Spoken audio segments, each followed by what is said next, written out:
Hi guys, welcome to the channel. Bit of a nightmare story today. We have a company called TUIO, I think that's how you spell it, TUIO Insurance here in Spain. Quick one before we start, don't use them. And you'll find out why now. This is a horror story, wait to the end. By the way, don't forget to subscribe, videos every week. Okay, so live in Spain, you think you've bought your dream house, you're happy, you get your home insurance thinking great, and this is what happened to us last night. Had a bit of a leak, nothing major. And I'll show you now what's happened. The insurance company called after a lot of hassle with language barriers, so they're not expat friendly in that sense. That's not, you know, but they do promote themselves as expat friendly, but they're not. They sent the guy around, didn't have many tools. Apparently he wasn't the regular guy, so he was obviously just someone's brother or something maybe. I don't know, I can't say that for sure, but it was just a bit weird. Quite an abrupt, initially quite a nice guy, but then he became abrupt. Let me explain what's happened. Have a look at this, okay? So, what we have here is, this was like this here, okay? This wasn't as exposed, and what we discovered was there was a slight leak, little drip. You can see there. What he did was he come in, took this off, or drilled in there, took this off, put some tape around it, some white tape, plumbing tape I assume. Told me to turn off the water. Done that, turned it back on, and piss water everywhere, right? So he started panicking, I went down, come back up, and he's looking at me going, yeah, this isn't covered by the insurance. I'm like, what are you talking about? Sorry, rewind.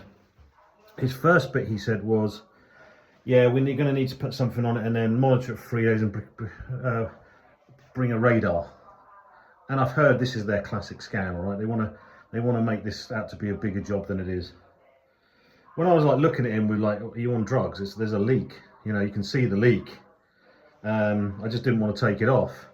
That's when he took it off. Anyway, he then said, because this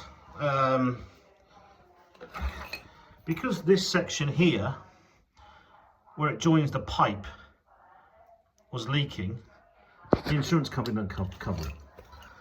And I said to him, well, that's fine, but you know, you've just made it worse. I now can't turn my water back on. Sorry, and he left. That was it. No water. Now, bear in mind, TUIO, T-U-I-O, have a 24-hour emergency services separate to the call out.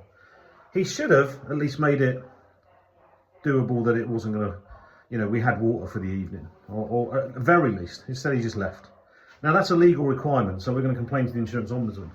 Instead, I tried contacting, couldn't get hold of him on WhatsApp. It kept repeating itself. What's your phone number? You know, what's your policy? Are you a policyholder? Went on for about an hour. Tried ringing, ended up getting a translator.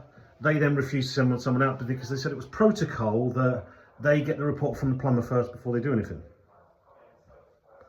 And I said, well, we haven't got any water. You know, it's 10 o'clock at night. We've got 4 dogs who need water tomorrow morning. We can't flush the toilets. Now, obviously, you know, we've found a way around it. You know, we're taking water from the pool for the moment. And we've had to call a plumber this afternoon. Hopefully he'll turn up, because otherwise that will go until tomorrow. But it's not the point. Absolute disgusting customer service of a level I've never seen. The dismissive attitude. And their claim that they're, you know, expat friendly, completely rubbish. So the bottom line is, that waffling on, if you're going to choose your home insurance, don't use TUIO. Absolutely, look at the reviews. Look at the reviews, the bad reviews. There's a lot of them, okay? And they don't like bad reviews, all right? But I'm just trying to save you a lot of hassle. Go over to home insurance company that's recommended, that if you do need them, they're actually going to come out. That if you call them, they don't say no habla inglés and just put the phone down. Literally, I had that 3 times last night, which really made me angry. And yeah, it's up to me to learn Spanish, but I've only been here 8 months, so I'm not gonna, you know, I'm not a miracle worker. But that's not the point, you know. Like I said, so don't go with this company, honestly.